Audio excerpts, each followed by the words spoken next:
नमस्कार दोस्तों, स्वागत है आपका हमारे यूट्यूब चैनल जीके पेज में। दोस्तों, आज हम डिस्कस करेंगे उत्तराखंड करंट अफेयर के मोस्ट इंपॉर्टेंट क्वेश्चन। अगर आप उत्तराखंड पीसीएस यानी कि यूकेपीएससी या यूके ट्रिपल एससी एग्ज़ाम की तैयारी कर रहे हो तो आपके लिए काफ़ी मोस्ट इंपॉर्टेंट टॉपिक है।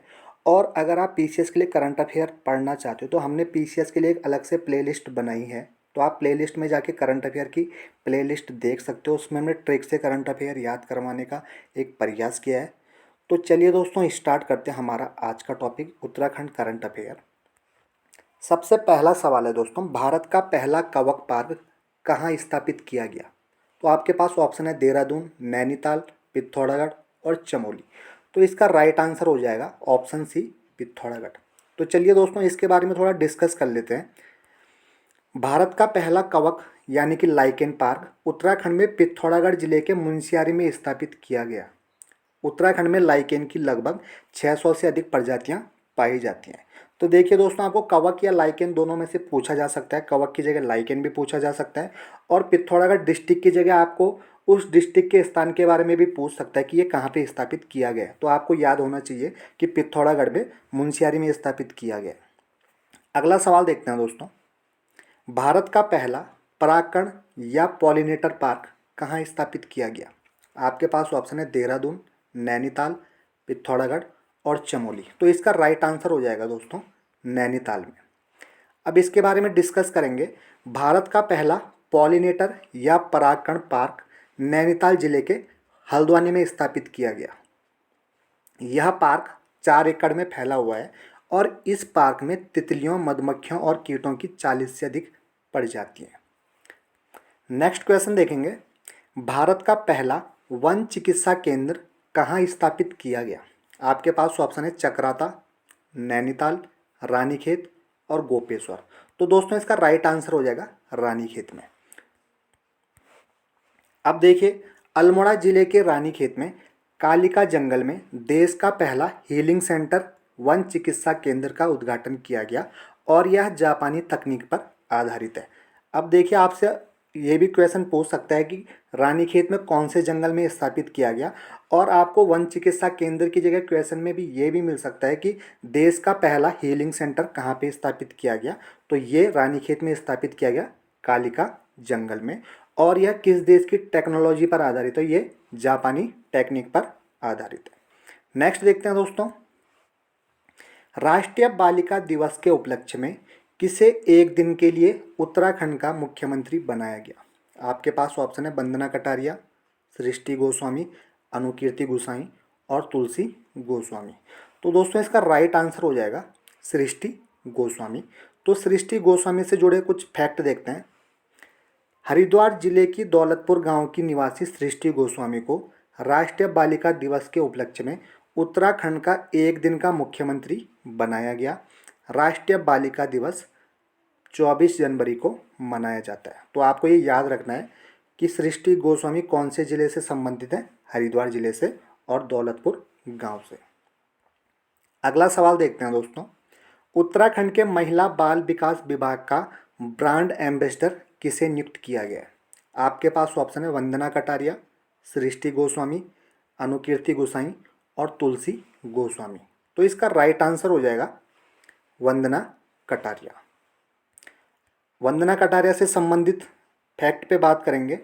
वंदना कटारिया हरिद्वार जिले के रोशनाबाद की निवासी हैं और इनका संबंध हॉकी से है। इन्हें उत्तराखंड महिला बाल विकास विभाग का ब्रांड एम्बेसडर बनाया गया है। तो देखिए, वंदना कटारिया का संबंध किस खेल से? हॉकी से। और ये किस जिले से? हरिद्वार जिले से।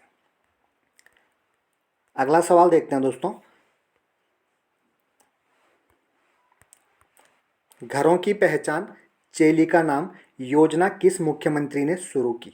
तो आपके पास ऑप्शन है त्रिवेंद्र सिंह रावत, तीरथ सिंह रावत, पुष्कर सिंह धामी, इनमें से कोई नहीं। तो इसका राइट आंसर हो जाएगा त्रिवेंद्र सिंह रावत।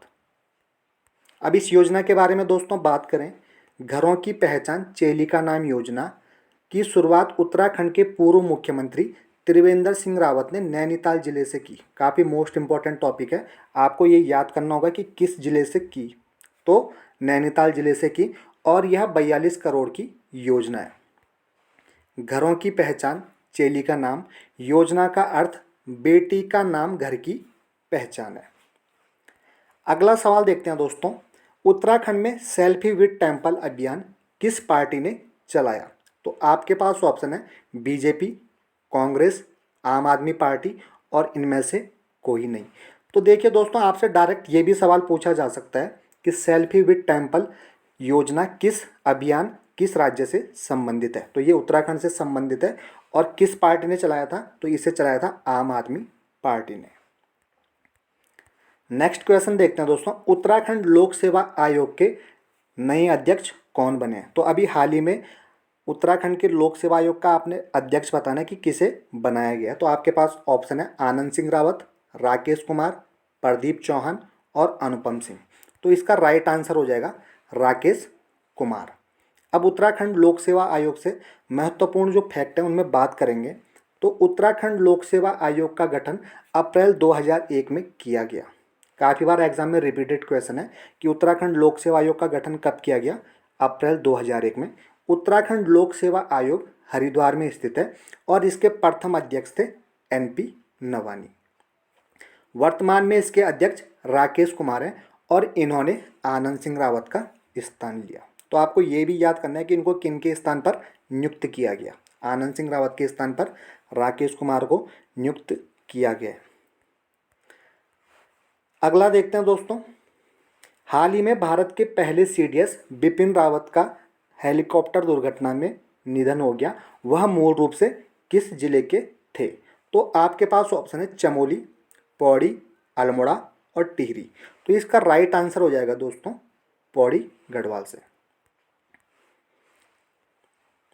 अब बिपिन रावत से जुड़े हुए कुछ फैक्ट पे दोस्तों बात करेंगे। भारत के पहले CDS बिपिन रावत का निधन 8 दिसंबर 2021 को एक हेलीकॉप्टर दुर्घटना में तमिलनाडु कुन्नूर में हुआ। तो आपको ये भी याद रखना है कि हेलीकॉप्टर का नाम कौन सा था? तो इसका नाम था MI-17 V5 और ये भारत ने रूस से खरीदा था। इनका जन्म मार्च 1958 में हुआ था। इनका संबंध यानी कि इनका जो मूल निवास था वो पौड़ी जिले से थे और इनके गांव का नाम था सैण गांव। बिपिन रावत जी भारत के 27वें थल सेना अध्यक्ष थे। तो ये आपको मोस्ट इम्पोर्टेंट फैक्ट याद रखने हैं। इनके साथ हेलीकॉप्टर में दोस्तों 13 लोग और सवार थे। तो यानी कि कुल 14 लोगों की इसमें मृत्यु हो गई थी और इनमें इनकी पत्नी का नाम भी शामिल है जिनका नाम था मधुलिका रावत। अगला सवाल देखते हैं दोस्तों, उत्तराखंड सरकार ने किसे राज्य कला, पर्यटन और संस्कृति का ब्रांड एम्बेसडर नियुक्त किया है? तो आपके पास ऑप्शन है सोनू सूद, पवनदीप राजन, सृष्टि गोस्वामी और वंदना कटारिया। तो इसका राइट आंसर हो जाएगा दोस्तों पवनदीप राजन। पवनदीप राजन चंपावत जिले के हैं। तो आपको इनका डिस्ट्रिक्ट भी याद रखना है कि इनका संबंध किस जिले से, चंपावत जिले से संबंधित है और इन्होंने इंडियन आइडल सीजन 12 का खिताब अपने नाम किया।